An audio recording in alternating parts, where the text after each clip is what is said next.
Hey Jala, how to treat modern disease with Ayurveda? Okay, I give you two examples. First, in hematuria, Gokantak Abhiru Shrutam Payah is given, mentioned in Adhokrakpik Chikitsa. Gokantak is Gokshura, Abhiru is Satavari, Shrutam Payah means Siddhakshira. Antya Suraktam Sarujam, Visheshan Mutra Margagam means reduces painful bloody urination. Here Gokshur is Vyadhi Pratyanik because acts on Vyadhi Adhishtan Mutra Vashodas. Satavari is Dos Pratyanik by acting on Pitta Saman. This combination is deadly for hematuria. Second example is carpal tunnel syndrome, where patients have pain and numbness in the fingers by median nerve congestion. Now come to Ayurveda, athato carpal tunnel syndrome adhyayam vyakhyashyamaha is not there. But you know pain is the product of Vata and Supti is by Kapha. So apply Vat Kapha Chikitsa.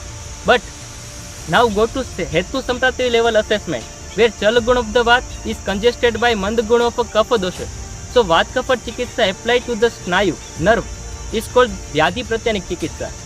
My point is, even disease is not mentioned in the text, you can treat the disease without diluting our fundamentals by identifying cellular level dose assessment and treat that dose vikas by dose Pratyanik and Vyadhi Pratyanik Chikitsa. Thank you.